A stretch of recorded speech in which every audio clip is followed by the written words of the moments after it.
The Texas sun beat down mercilessly on the cracked asphalt of Rodriguez Auto Repair, where Marcus Henderson worked methodically beneath the hood of a weathered Ford pickup truck. Sweat dripped from his forehead onto the engine block as he adjusted his prosthetic leg, trying to find a comfortable position that wouldn't leave him aching by day's end. The metal limb, a constant reminder of that October morning in Fallujah 7 years ago, had become as much a part of him as the invisible scars that ran deeper than any battlefield wound. "Marcus, you got a visitor," called out Tony Rodriguez, the shop owner whose weathered hands spoke of decades spent coaxing life back into broken-down vehicles. Tony had given Marcus this job 2 years ago, no questions asked. No pity in his eyes, just a man who understood that everyone deserved a second chance. Marcus wiped his hands on an oil-stained rag and looked toward the front office, where a familiar silhouette stood backlit against the glass door. Emma, his 16-year-old daughter, shifted nervously from foot to foot, her school backpack slung over one shoulder. Her auburn hair, so much like her mother's, caught the afternoon light streaming through the windows. "Dad, can we talk?" Emma's voice carried that particular weight that told Marcus this wasn't about homework or weekend plans. He limped over to her, conscious of how his gait still drew stares from strangers, though Emma had long since stopped noticing. They stepped outside into the scorching heat, finding shade beneath a lone mesquite tree that somehow thrived in the shop's concrete jungle. "What's on your mind, kiddo?" Marcus asked, though he suspected he already knew. Emma had been researching therapy programs online again, leaving browser tabs open like breadcrumbs for him to find. "There's this place," she began, pulling a folded printout from her backpack. "It's called Healing Horizons. They do therapy with horses for veterans who struggle with PTSD," Marcus finished, the acronym sitting heavy between them.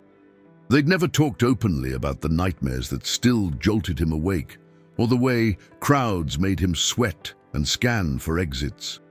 But Emma was 17 now, old enough to recognize the signs her mother had learned to navigate before the cancer took her. "Dad, I know you think you're fine, but..." Emma's voice cracked slightly. "Yesterday I came home, and you were just sitting in Mom's chair, staring at nothing. You didn't even hear me come in." Marcus felt his chest tighten. Janet's chair. He hadn't even realized he'd been sitting there. It had been 3 years since the cancer claimed his wife, but some days the grief still ambushed him like sniper fire. "Emma, therapy costs money we don't have, and horses. I've never even..." "It's free," she interrupted, thrusting the paper toward him, "for veterans. And look at the testimonials, Dad. Look at what these guys are saying." Marcus reluctantly took the printout, scanning the stories of men and women who'd found peace they thought was lost forever. One quote caught his eye. "I thought I was broken beyond repair. But working with Thunder taught me that healing isn't about forgetting. It's about learning to carry your wounds with dignity." "Where is this place?" he asked, surprising himself. "It's about 30 minutes south near Petite.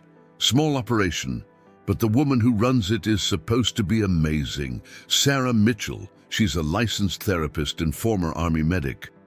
Marcus studied his daughter's hopeful expression and felt the familiar war between his desire to protect her from disappointment and his growing awareness that his own struggles were becoming hers to bear. Emma deserved better than a father who jumped at car backfires and spent evenings lost in memories of a war that seemed to follow him home. "One session," he said finally. "If it's weird or doesn't help, we don't go back." Emma's smile could have powered the entire shop. "Really? You'll try it?" "For you, kiddo. I'll try anything." As they walked back toward the shop, Marcus caught Tony watching them through the window, a knowing look in the older man's eyes. Tony had served in Vietnam, and while they'd never discussed the specifics of their respective wars, there was an understanding between them, a recognition of shared burdens that didn't require words. "Take tomorrow afternoon off," Tony called out as they approached. "Whatever this is about, it's important." That evening, Marcus sat at their small kitchen table, the Healing Horizons brochure spread before him alongside a stack of unpaid bills. The mortgage payment was due in 2 weeks, Emma needed new school clothes, and his prosthetic required maintenance he'd been putting off for months. Every dollar stretched thin across the reality of single parenthood and a part-time mechanic's wages. The kitchen still smelled faintly of Janet's cooking, despite 3 years of his bachelor attempts at meal preparation. He could almost hear her voice telling him to stop being so stubborn, to accept help when it was offered. She'd always been the brave one in their relationship, the one who pushed him toward growth, even when it scared him. Emma appeared in the doorway, wearing an oversized t-shirt and fuzzy slippers. "Dad, you okay?" "Just thinking about tomorrow," he admitted. "It's been a while since I tried something new." She padded over and sat across from him, her expression serious beyond her years. "Mom used to say that courage isn't about not being afraid. It's about doing the right thing even when you're scared." Marcus felt his throat constrict. "Your mom was a smart woman." "She was, and she'd want you to be happy again." They sat in comfortable silence for a moment, the weight of tomorrow's appointment settling between them like a bridge they'd both have to cross together. The drive to Healing Horizons took Marcus and Emma through rolling hills, dotted with live oak trees and patches of wildflowers that Emma insisted on photographing through the truck window. Marcus's 2003 Silverado wheezed slightly as they climbed the winding road south of San Antonio, its air conditioning struggling against the September heat that showed no mercy even as autumn approached. "Turn left at the mailbox with the painted horse," Emma read from her phone's GPS directions. "Should be just ahead." Marcus spotted the mailbox, a weathered wooden post supporting a black metal box adorned with a hand-painted white horse in mid-gallop. The artwork was simple but skillful, capturing something wild and free that made his chest tighten with unexpected longing. A small sign beneath read, "Healing Horizons, where broken spirits learn to fly again." The gravel driveway crunched beneath their tires as they approached a modest ranch house surrounded by white-painted fencing that looked like it had seen better decades. Beyond the main house, Marcus could see several outbuildings, including what appeared to be a barn and covered arena. 3 horses grazed in a nearby pasture, their tails swishing lazily at flies in the afternoon heat. "It's smaller than I imagined," Emma observed, though her tone held wonder rather than disappointment. A woman emerged from the ranch house as they parked, wiping her hands on a towel tucked into her belt. She appeared to be in her early 40s, with sun-streaked brown hair pulled back in a practical ponytail and wearing jeans that had clearly seen real work. Her smile was genuine, but cautious, the look of someone who'd learned to read people quickly and carefully. "You must be Marcus Henderson," she said, extending a hand as they approached. "I'm Sarah Mitchell. Thank you for coming out." Her handshake was firm, calloused from years of physical work, and Marcus found himself cataloging details the way he'd been trained to assess situations in Iraq. Sarah Mitchell moved with the confident economy of someone comfortable in her own space, but there was a tightness around her eyes that suggested she carried her own burdens. "This is my daughter Emma," Marcus said. "She's the one who found your program." "Smart girl," Sarah said, turning to Emma with the same genuine attention she'd given Marcus. "How old are you, Emma?" 17. "I've been researching therapy programs for veterans. Your success rates are really impressive." Sarah's expression softened. "Military families serve too in their own way. You're welcome to observe today if you'd like, or explore the property. We have some friendly cats around the barn if you're interested." As Emma headed off toward the barn with obvious excitement, Sarah gestured for Marcus to follow her toward the pasture where the horses grazed. "Tell me about your service," she said as they walked, her tone conversational rather than clinical. "Army infantry, 3 tours in Iraq between 2004 and 2009. Lost my leg in my final deployment." Marcus found himself sharing details he usually kept locked away. IED on a routine patrol. 2 other guys didn't make it home. Sarah nodded, her expression unchanged by the familiar story. Survivor's guilt is common. Are you dealing with nightmares, hypervigilance, difficulty in crowds? All of the above, Marcus admitted. My wife used to help me work through the bad days, but she passed 3 years ago. Cancer. Now it's just Emma and me, and I'm starting to worry that my problems are becoming hers. They reached the fence line where a massive bay gelding approached with curious interest. The horse was easily 17 hands tall, with intelligent dark eyes and a white blaze down his face. This is Thunder, Sarah said, producing an apple slice from her pocket. He's a retired police horse from Houston. Came to us 5 years ago after an injury ended his career. Marcus watched as Thunder gently accepted the apple, noting the careful way the horse moved, favoring his left rear leg slightly. He was hurt? Torn ligaments from a fall during a chase. The department was going to put him down, but I convinced them to let me try rehabilitation instead. Turns out horses and humans have more in common than most people realize. Sometimes what's broken can be made stronger. Thunder stepped closer to the fence, lowering his massive head toward Marcus.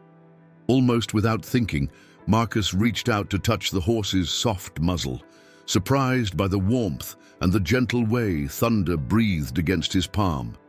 He likes you, Sarah observed. Thunder's pretty selective about people, won't go near anyone carrying anger or violence. Marcus felt something unknot in his chest as Thunder nuzzled his hand, seeking another treat. How does this work? The therapy, I mean. Different for everyone, Sarah replied, climbing through the fence rails to stand beside Thunder. Some veterans need to learn to trust again. Others need to remember how to be gentle with themselves. A few need to rediscover their sense of purpose. Horses are honest. They respond to your energy, not your words or your prosthetics or your scars. They see straight through to who you really are. From across the pasture, Emma's laughter carried on the warm air as she apparently made friends with a barn cat. The sound made Marcus smile for the first time in days. What would a typical session look like? He asked. We start slow. Maybe just grooming.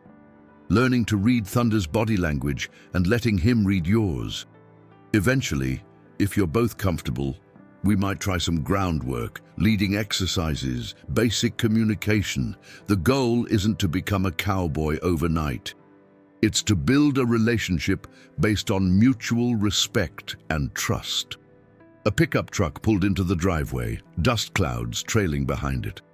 Marcus tensed automatically, his eyes scanning for cover points and exit routes. A response that had kept him alive in Iraq, but made everyday civilian life feel like a minefield. That's just Robert Chen, another veteran in the program, Sarah said quietly, noticing his reaction. Former Marine, served in Afghanistan. You'll like him. The man who climbed out of the truck was Asian American, probably mid-30s, moving with the economical grace of someone who'd maintained military bearing long after discharge. He wore work clothes and carried himself with the quiet confidence Marcus recognized in other combat veterans. Robert's been coming here for 8 months, Sarah continued as the man approached. He started the program after a pretty rough patch. Lost his job, went through a divorce, was having trouble sleeping. And now he volunteers here 3 days a week and just got hired as a counselor at the VA hospital. Thunder helped him remember that healing isn't a destination. It's a journey you take one day at a time. Robert reached the fence and nodded to Marcus with the universal acknowledgement shared between veterans, a subtle recognition of shared experience that didn't require words or explanations. First time? Robert asked, his voice carrying a slight accent that suggested his family had immigrated from somewhere in Asia. Yeah, my daughter thought it might help. Smart daughter. Mine told me the same thing. Sometimes it takes someone who loves us to see what we can't see ourselves. Thunder moved between them, as if sensing the significance of the moment.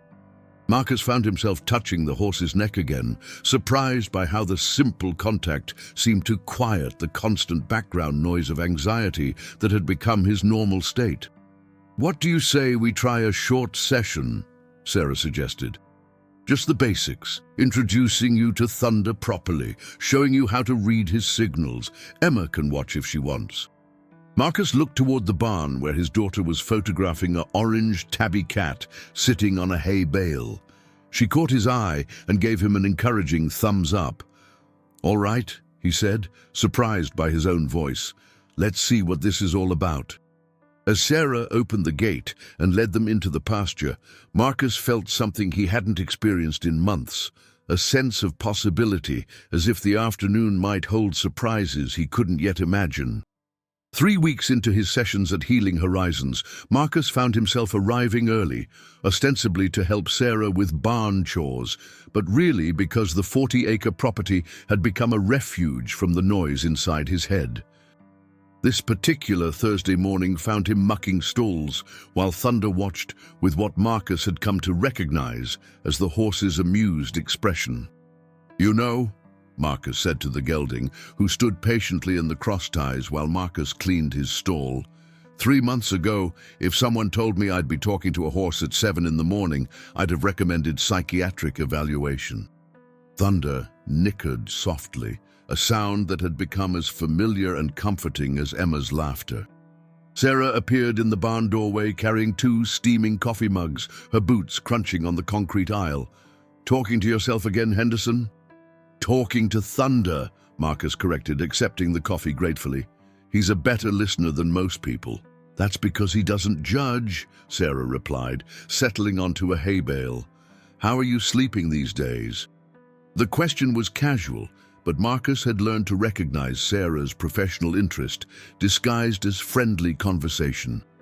She had a way of checking on his progress without making it feel like therapy, which somehow made him more willing to be honest. "Better. Still have the dreams, but they're different somehow. Less violent. More like memories I can observe rather than ones I'm trapped in." Sarah nodded, sipping her coffee. "That's significant progress. What do you think is making the difference?" Marcus considered the question while brushing Thunder's neck. The morning routine had become second nature, arriving early, helping with chores, spending time with the horses before other veterans arrived for group sessions. "I think it's the responsibility," he said finally. "Taking care of something outside myself. In Iraq, I had my squad to look out for. After I got back, then Janet got sick. I had her to focus on. But after she died..." He trailed off, the familiar weight settling in his chest. "After she died, you were alone with your own pain," Sarah finished gently. "Yeah.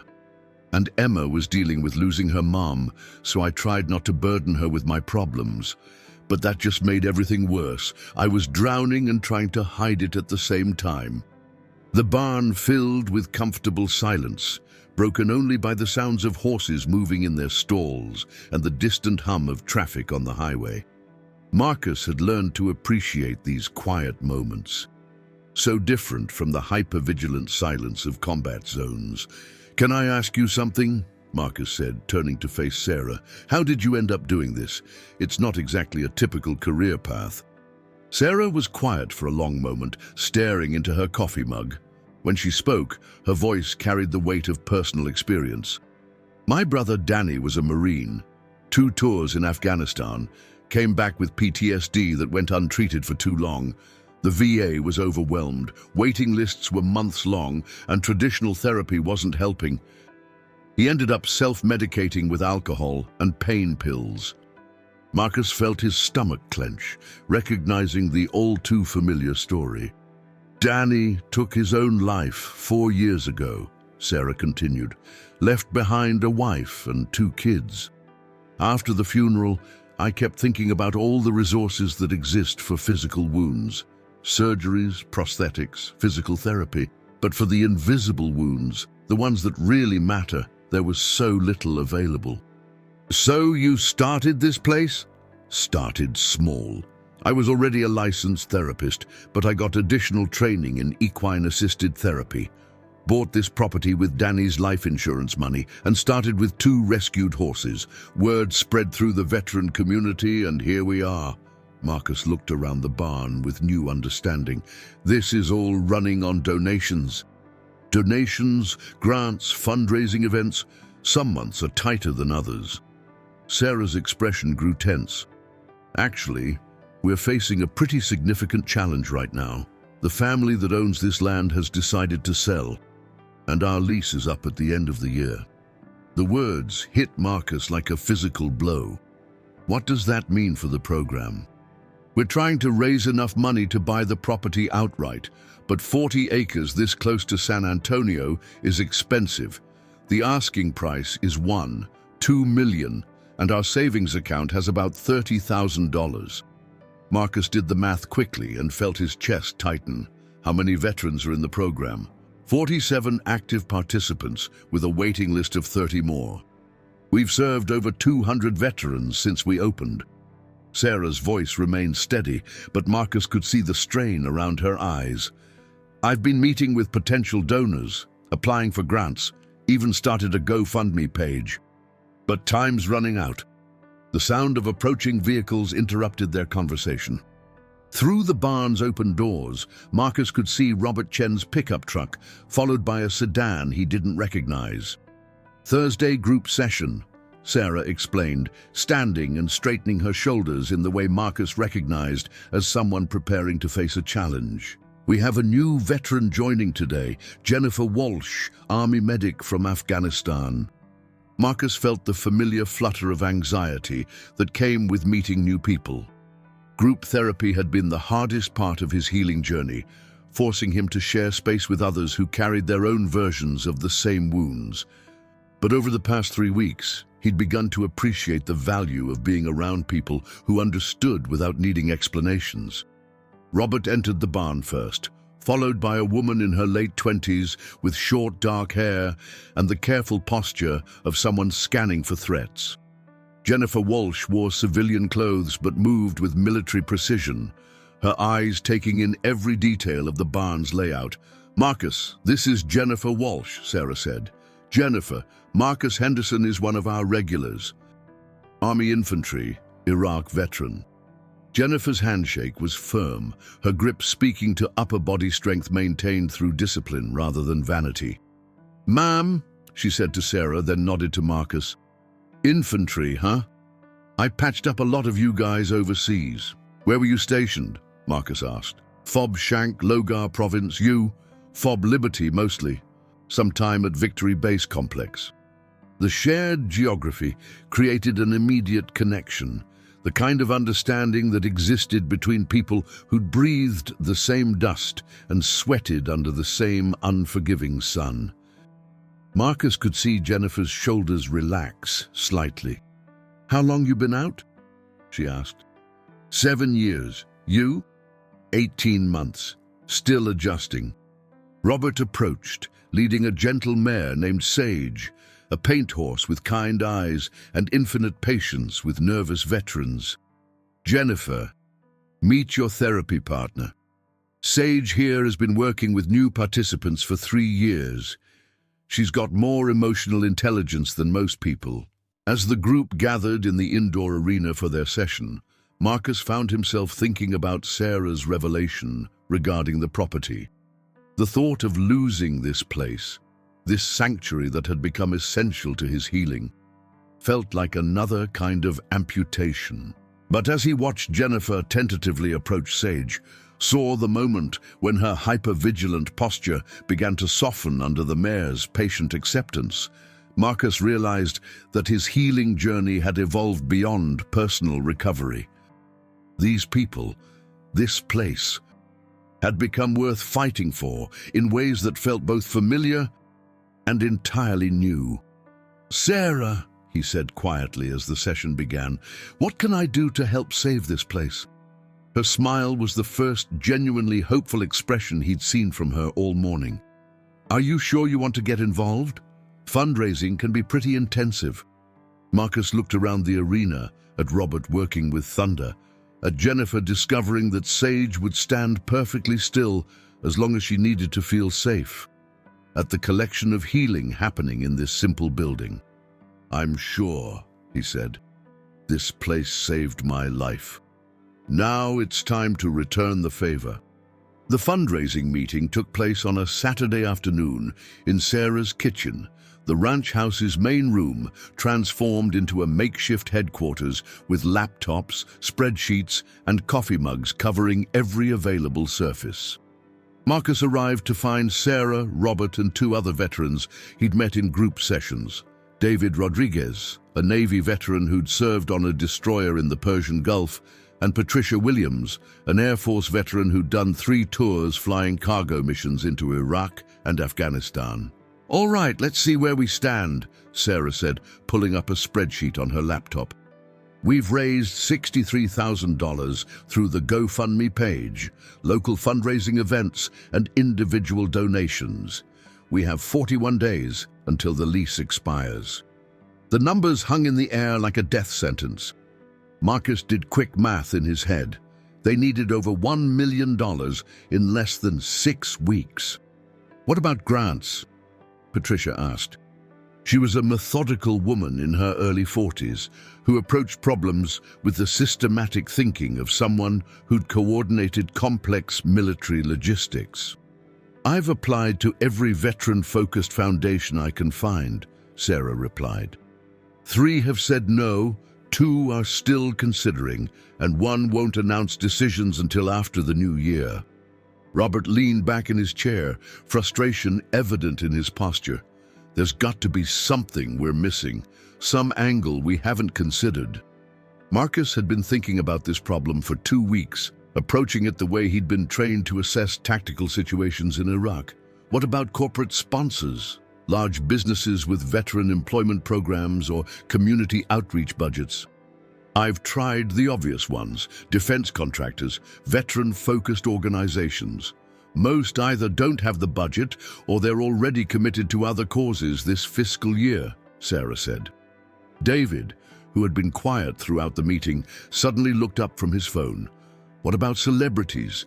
Texas has plenty of famous people who might be interested in supporting veteran causes." "I've written letters to several," Sarah admitted.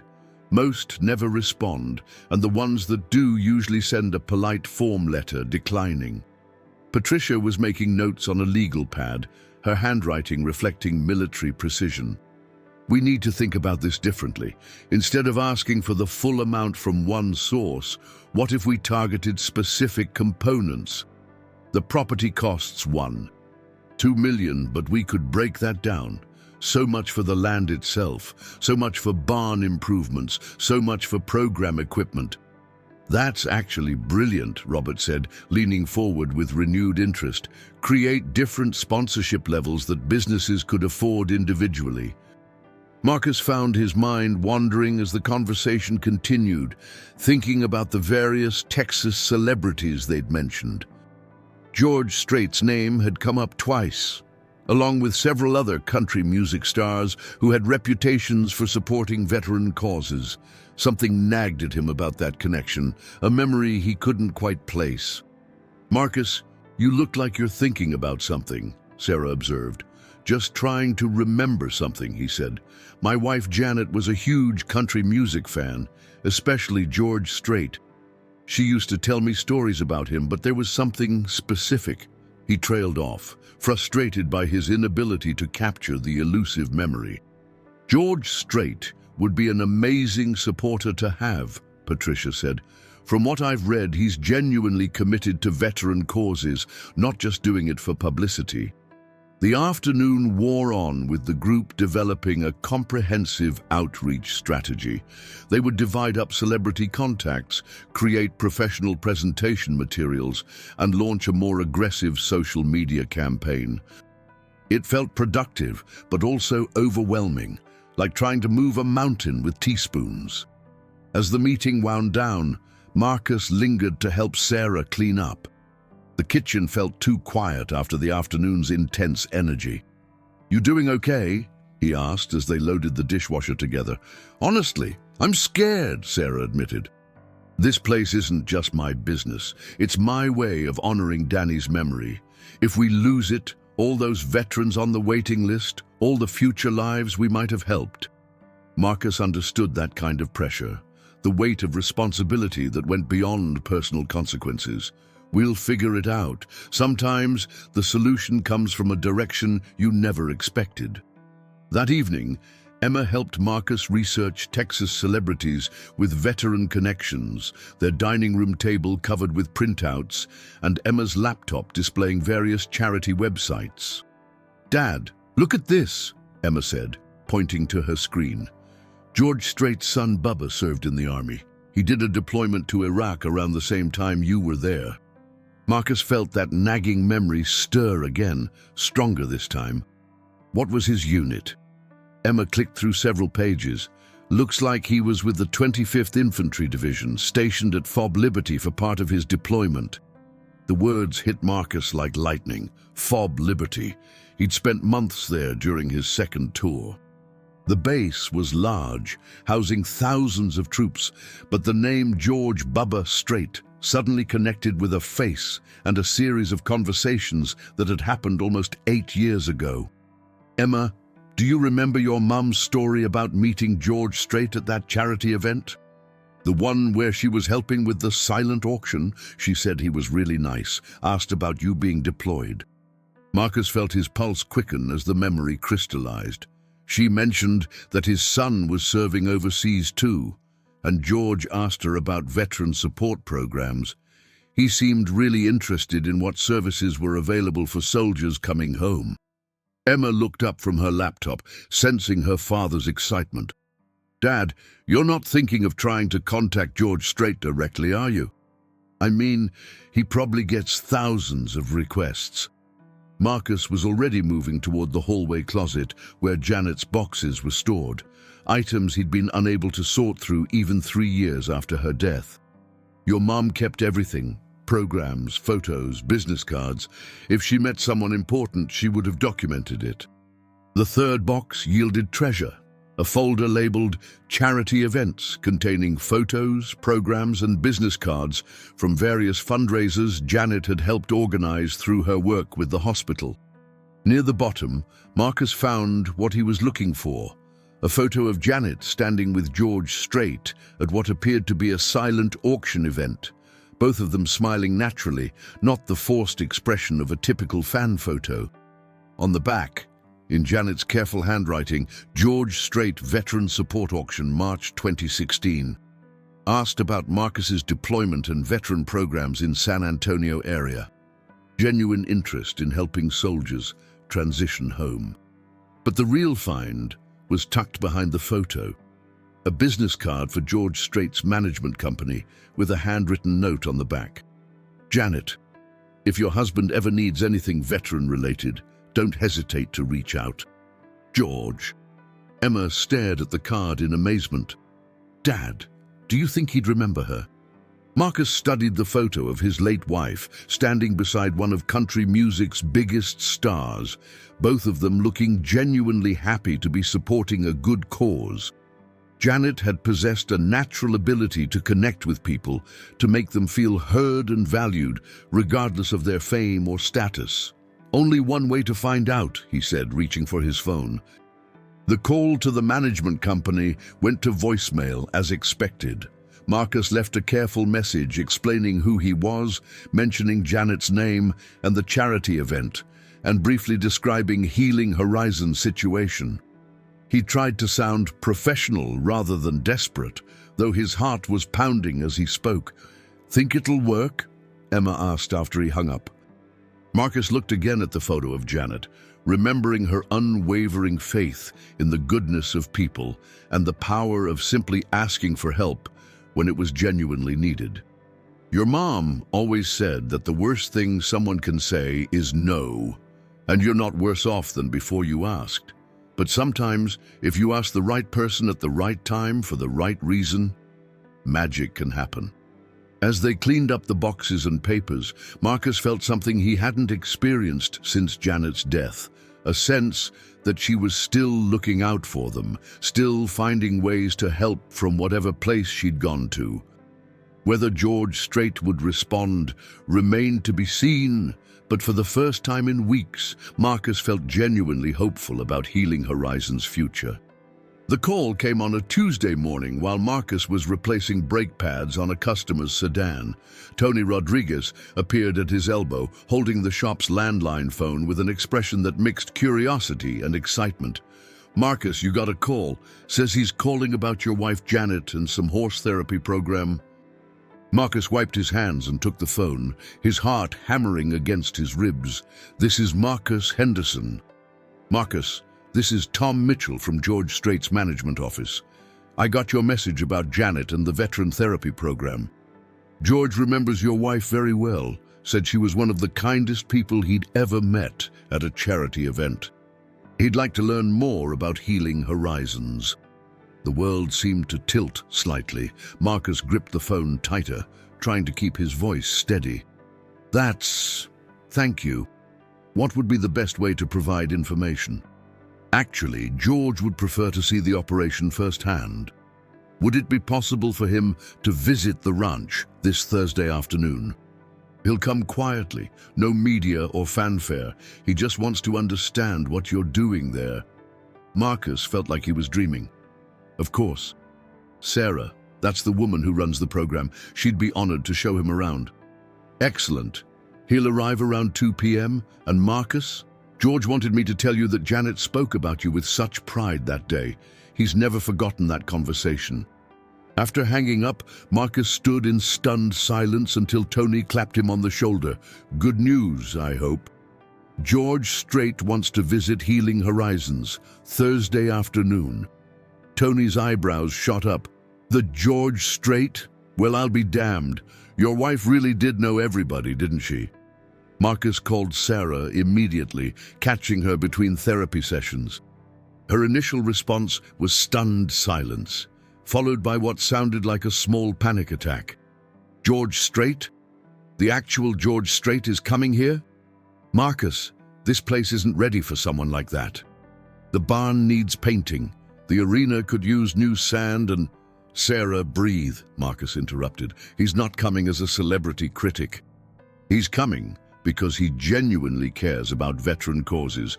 Just be yourself and let the program speak for itself." Thursday afternoon arrived with the weight of unspoken possibilities. Marcus had taken the day off work and arrived early to help Sarah prepare, though preparation mostly consisted of nervous cleaning and reorganizing things that were already organized. Robert, Patricia, and David had volunteered to participate in a demonstration therapy session, giving George Strait a chance to see the program in action. Jennifer Walsh, despite being relatively new, had also agreed to help, her natural leadership qualities making her an effective spokesperson for the program's impact. At exactly 2 p.m., a modest pickup truck pulled into the gravel driveway.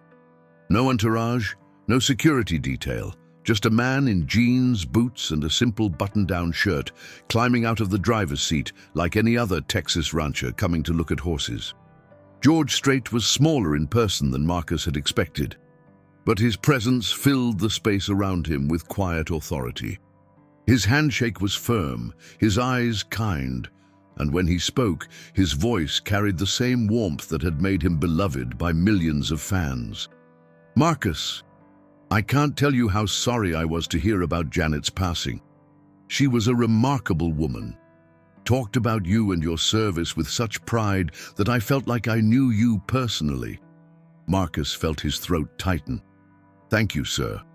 She always said you made that charity event special just by being there and treating everyone like they mattered. That's Janet talking.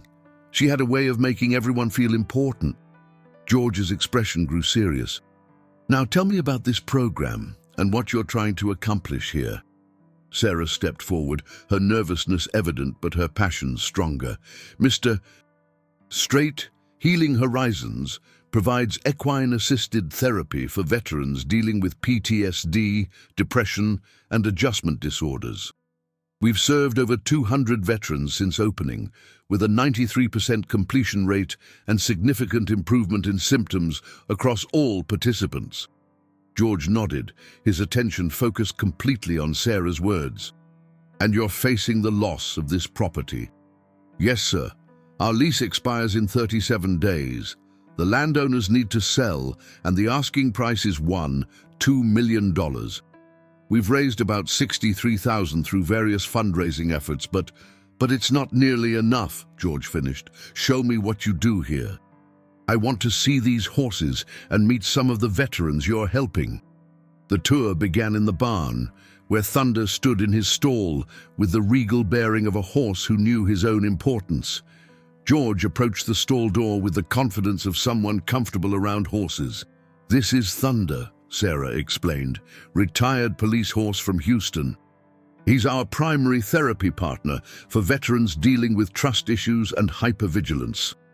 George extended his hand toward Thunder, who immediately stepped forward to investigate. The massive gelding's response was instant acceptance, nuzzling George's palm with gentle curiosity. "He's a beauty," George said, stroking Thunder's neck. "I can see why veterans would connect with him. There's something about a horse that's been through challenges but came out stronger." They moved to the outdoor arena, where Robert was working with Sage, demonstrating the basic trust-building exercises that formed the foundation of the therapy program. Jennifer stood nearby, explaining how the work with horses had helped her process her experiences as a combat medic. "I spent my deployment patching up wounded soldiers," Jennifer told George. "When I came home, I couldn't stop seeing everyone as potentially injured, potentially dying. The horses taught me that healing isn't about fixing everything that's broken. It's about learning to carry your experiences with dignity." George listened intently, asking thoughtful questions about the therapy process and the specific challenges veterans faced. His questions revealed a deep understanding of military service and its aftermath, knowledge that went beyond casual interest. Marcus found himself relaxing as he watched George interact with the group. There was no celebrity pretense, no sense that he was performing for an audience. He was simply a man who cared about veterans, taking time to understand a program that was making a real difference. "Marcus," George said during a quiet moment while the others continued the demonstration, "tell me about your own experience here. What has this place meant to you?" Marcus looked around the property, at Thunder grazing peacefully in the pasture, at Sarah working patiently with a nervous veteran, at the simple buildings that had become a sanctuary for so many broken spirits. "6 months ago, I was drowning," Marcus said honestly. "Lost my leg in Iraq, lost my wife to cancer, and I was watching my daughter grow up taking care of a father who couldn't take care of himself. This place taught me that healing isn't about going back to who you were before. It's about becoming someone new who can carry the past without being crushed by it." George was quiet for a long moment, his gaze moving across the property with what Marcus recognized as the assessment of someone considering a significant decision. "Sarah," George called out, "could we talk privately for a few minutes?" They walked toward the ranch house, leaving Marcus and the other veterans in the arena. The conversation lasted nearly 30 minutes, with George asking detailed questions about the program's finances, its future plans, and the specific impact losing the property would have on current and future participants. When they returned, George's expression was unreadable, but Sarah looked like she might either cry or faint. "Folks," George said, addressing the assembled group, "I want to tell you all something that not many people know. My son Bubba served in the army, did a deployment to Iraq. When he came home, he struggled with some of the same issues you're all dealing with. We were fortunate. We had resources and connections that got him the help he needed. But I have never forgotten how scared I was, watching my boy struggle with invisible wounds that I couldn't fix or even fully understand." The arena fell completely silent except for the soft sounds of horses moving in the pasture. This program represents exactly the kind of support I wished had been available for Bubba and for all the veterans who don't have the advantages my family had. What you're doing here isn't just therapy, it's saving lives. George reached into his jacket pocket and pulled out a folded document. Sarah, I'm going to solve your property problem. I'm donating the land adjacent to this property, 42 acres that I own about a quarter mile down the road. It's appraised at $1.5 million, and it includes a house, barn, and arena that are in better condition than what you have here. The silence that followed was so complete that Marcus could hear his own heartbeat. Sarah stared at George like he'd spoken in a foreign language. Mr. Strait, I don't understand. You're giving us land worth $1.5 million? I'm giving it to the veterans who need it, George corrected gently. This program needs to continue, and it needs room to grow. The property I'm donating will allow you to serve twice as many veterans, with better facilities and no lease payments to worry about. Robert was the first to find his voice. Sir, why? Why would you do something like this for people you barely know? George's expression grew thoughtful, and when he spoke, his voice carried the weight of personal experience. Because Bubba wasn't the only member of my family who served. My father was in World War II, my uncle in Korea. I grew up understanding that freedom isn't free and that the people who fight for it deserve our support when they come home. But more than that, he paused, looking directly at Marcus. Janet made me promise something that night at the charity event. She said if I ever had the chance to really help veterans in a meaningful way, I shouldn't hesitate. She said the greatest honor I could give to families like yours was to make sure no veteran had to face their struggles alone.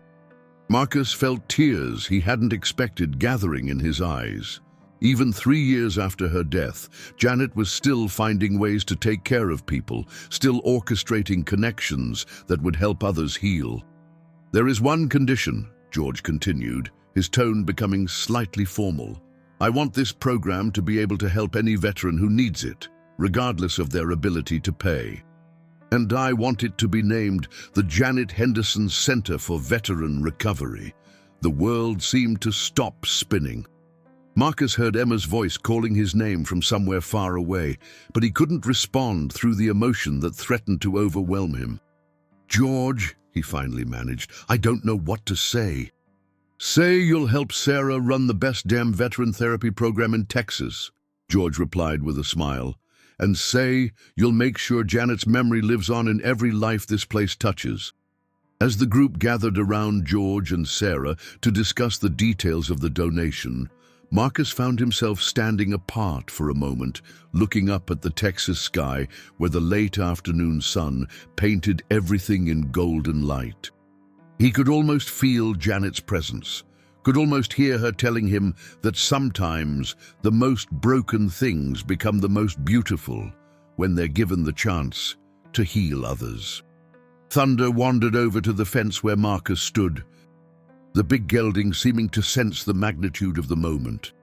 Marcus reached through the rails to stroke the horse's neck, thinking about all the veterans who would find healing in this place.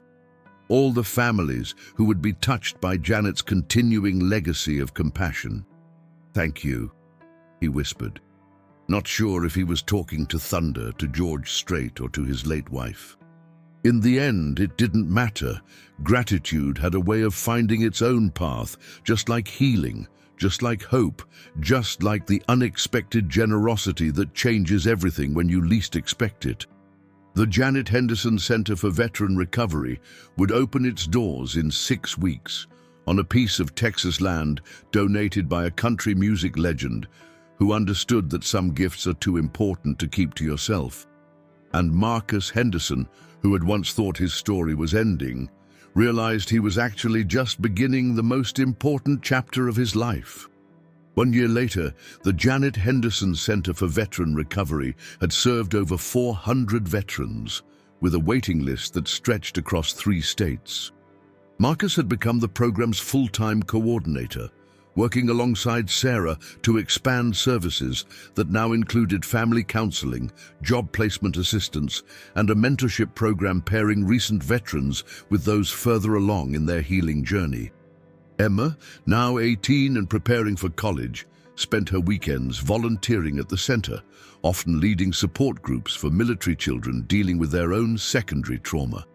She had found her calling in helping others navigate grief and healing, carrying forward her mother's gift for making people feel valued and understood. George Strait visited quarterly, always quietly and without fanfare, spending time with veterans and horses alike. He had become not just a benefactor, but a friend, someone who understood that true generosity wasn't about the size of the gift, but the love that motivated it. And Thunder, now 14 years old and officially retired from active therapy duty, spent his days as the center's unofficial greeter, still somehow knowing exactly which veterans needed the gentle touch of a nose against their palm, the reminder that healing was possible for anyone brave enough to trust again. The bronze plaque at the center's entrance read simply, "Janet Henderson Center for Veteran Recovery, where broken spirits learn to fly again, in honor of all who serve." But for Marcus, the real memorial to his wife lived in every veteran who found hope within those 42 acres, in every family reunited with a loved one who had learned to come home not just physically, but emotionally as well. Sometimes the most extraordinary gifts come wrapped in the simplest gestures, from the most unexpected sources, when people choose to honor love by passing it forward to those who need it most.